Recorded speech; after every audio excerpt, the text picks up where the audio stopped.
అనేది అన్ని సరి అనే ఉంటుంది క్వశ్చన్స్లో. సో ఆప్షన్ ఏంటి అంటే అయోధ్య వివాదంపై సుప్రీంకోర్టు 2019 నవంబర్ 9న తుది తీర్పుని వెలువరిచింది.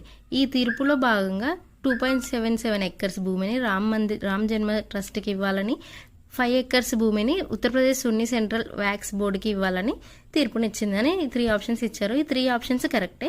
దీని యొక్క హిస్టరీ ఏంటిదంటే మనం 1949 వరకు 1992 వరకు చూసాం. 1992లో కూల్చివేశారు. దాని తర్వాత ఏం జరిగిందంటే 2002లో గోద్రా అల్లర్లు జరిగినాయి అనమాట. 2010లో అలహాబాద్ కోర్టు అయోధ్య వివాదానికి సంబంధించి ఏం చేశారంటే ఆ భూమిని 3 వంతులుగా విభజించారు.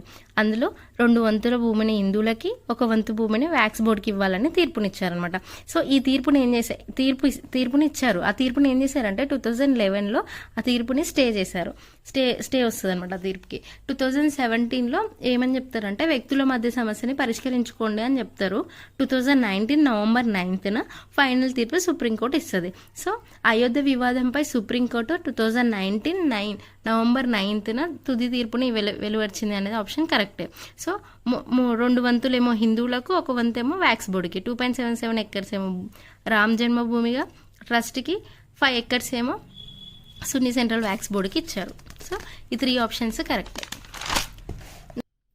నెక్స్ట్ క్వశ్చన్ వచ్చేసి అయోధ్య పట్టణం ఈ క్రింది ఏ నది ఒడ్డున కలదు అన్నారు. So option A Godavari, Ganga, Sarayu, Tapti. Already నేను ఆప్షన్ పెట్టాను. సరయు నది ఒడ్డున అయోధ్య పట్టణం ఉంది. నెక్స్ట్ వచ్చేసి ఏంటి అంటే అయోధ్య తీర్పు ఇచ్చారు కదా ఫైనల్ తీర్పు. ఆ అయోధ్య తీర్పులో భాగంగా తీర్పుని ఇచ్చిన 5 జడ్జిల ధర్మస్థానంలో లేని ఈ క్రింది వ్యక్తి ఎవరు అన్నారు. సో వచ్చేసి Ranjan Gogoi and DY Chandrachud and Abdul Nazeer and Keshava Parasaran అనమాట. సో ఇందులో కేశవ పరాశరన్ అనే వ్యక్తి ఉండడు. సో ఈ పై 3 ఉంటారు. రంజన్ గొగోయ్ అండ్ డివై చంద్రచూడ్ అండ్ అబ్దుల్ నజీర్, ఈ 3 మెంబర్స్తో పాటు శరత్ అరవింద్ బడ్జే అండ్ అశోక్ భూషణ్, ఈ 5 మొత్తం ఈ 5 ఉంటారనమాట. సో ఇందులో కేశవ పరాశరన్ అనే వ్యక్తి ఉండడు. ఓకే, లేని వ్యక్తి అడిగారు. So 4th option. Next question వచ్చేసి ఏంటి అంటే ప్రధాని మోడీ ఈ క్రింది ఏ సంవత్సరంలో అయోధ్య రామాలయానికి సంబంధించి భూమి పూజ చేశారు అన్నారు. So 2020 August 5th, 2019 August 15th, 2019 November 9th and 2020 February 5th అని ఇచ్చారు. ఆప్షన్ వచ్చేసి ఏది కరెక్ట్ అంటే 2020 ఆగస్టు 5th మోడీ గారు భూమి పూజ చేశారు. అయితే ఈ భూమి పూజ ఏం చేశారంటే 40 kgs వెండి ఇటుకతోటి పునాదిని వేయడం జరిగింది. అలాగే పారిజాత మొక్కను కూడా నాటారు ఆ రోజే. సో ఎప్పుడు 2020 ఆగస్టు 5th. సేమ్ ఎగ్జాక్ట్గా ఇదే డే లాస్ట్ అంటే before 1 year 2019 August 5th 370 article రద్దు జరిగింది. ఇది అంటే 2 గుర్తుపెట్టుకోండి, 2 ఇంపార్టెంటే. 2019 ఆగస్టు 5th 370 ఆర్టికల్ రద్దు చేశారు. అంటే జమ్మూ కాశ్మీర్ని 2 యూటీలుగా చేశారు. లడాక్ అండ్ జమ్మూ కాశ్మీర్గా చేశారు. సేమ్ 1 year తర్వాత 2020 ఆగస్టు 5th భూమి పూజ చేశారు. నెక్స్ట్ క్వశ్చన్ వచ్చేసి ఏంటి అంటే అయోధ్య రామాలయ నిర్మాణానికి సంబంధించి కింద వాటిలో సరి అనేది అడిగారు. సో అయోధ్య ప్రధాన ఆలయాన్నేమో L&T కంపెనీ వాళ్ళు నిర్మించారు. ఇతర నిర్మాణాలనేమో టాటా కన్సల్టెన్సీ వాళ్ళు నిర్మించారు. ఇది కరెక్టే. నెక్స్ట్ ఆలయ ఆర్కిటెక్చర్ వచ్చేసి చంద్రకాంత్ సోంపూర్, వీళ్ళ బ్రదర్స్ నిఖిల్ సోంపూర్ అండ్ అశోక్, ఇంకోటి వచ్చేసి ఆశిష్ సోంపూర్ అనమాట. నెక్స్ట్ ప్రధాన ఆలయం తలుపులతో పాటు ఇతర తలుపులను నిర్మించేందుకు హైదరాబాద్కు చెందినటువంటి అనురాధ టింబర్ డిపో వారు దక్కించుకున్నారు అనమాట. సో ఇది గుర్తుపెట్టుకోవాలి, ఎందుకంటే హైదరాబాద్ నుంచి కాబట్టి తలుపుల తయారీకి ఎవరిని తీసుకున్నారంటే హైదరాబాద్కి చెందినటువంటి అనురాధ టింబర్ డిపో వారు దక్కించుకున్నారు ఈ అవకాశాన్ని. నెక్స్ట్ క్వశ్చన్ వచ్చేసి ఏంటి అంటే అయోధ్య రామాలయ నిర్మాణానికి సంబంధించి కింద వాటిలో సరికానిది అని అడిగిరు. సో సరికానిది అని చూసుకోండి, సరైనదా సరికానిదా అనేది చూసుకోండి. సో నిర్మాణ విస్తీర్ణం వచ్చేసి 57,400 చదరపు అడుగులు, ఇది కరెక్టే. ఆలయం పొడవు 360 అడుగులు, వెడల్పు 235 అడుగులు. నెక్స్ట్ ఇది చాలా ఇంపార్టెంట్.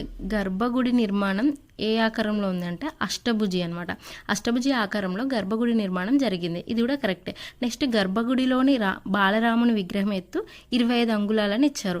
సో డి ఆప్షన్ అనేది రాంగ్, సరికానిది అడిగారు కదా, డి ఆప్షన్ రాంగ్. ఎందుకంటే ఇక్కడ బాలరాముని విగ్రహం ఎత్తు వచ్చేసి 51 అంగుళాలు అనమాట. సో ఇది గుర్తుపెట్టుకోండి. నెక్స్ట్ వచ్చేసి ఏంటి అంటే అయోధ్య బాలరాముని విగ్రహం రూపకర్త ఎవరు అని అడిగారు. అయోధ్య బాలరాముని యొక్క విగ్రహ రూపకర్త ఎవరంటే అరుణ్ యోగిరాజ్. ఆప్షన్ వచ్చేసి Arun Yogiraj is the correct. Next వచ్చేసి అయోధ్య రామ మందిర నిర్మాణ శైలి ఏ శైలి అని అడుగుతున్నారు.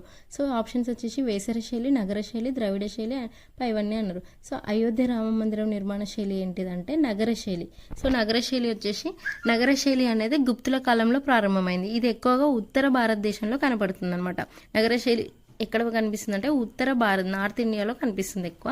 సో ఈ నగర శైలి అంటేనే శిఖరం ఉంటుంది. అది ఎలా ఉంటుంది అంటే ఇట్లా ప్లాట్ఫామ్ కింద ఉండి, మనం ఇప్పుడు అయోధ్య టెంపుల్ చూసాం, రామ మందిరం చూసాం కదా, కింద ప్లాట్ఫామ్ ఉండి పైన టెంపుల్ ఇట్లా ఉంటుంది. ఇది నగర శైలి. అదే ద్రవిడ శైలి.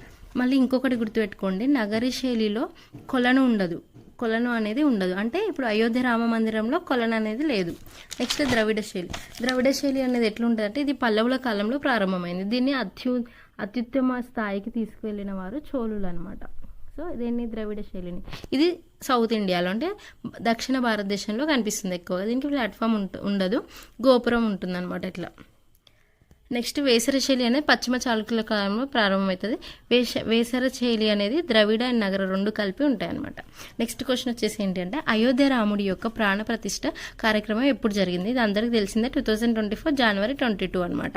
నెక్స్ట్ ఇంకో క్వశ్చన్ ఏమడుగుతారంటే ప్రపంచంలో అతిపెద్ద హిందూ దేవాలయం ఏది అని అడగవచ్చు. ప్రపంచంలో అయితే అతిపెద్ద హిందూ దేవాలయం అంగ్కోర్ వాట్.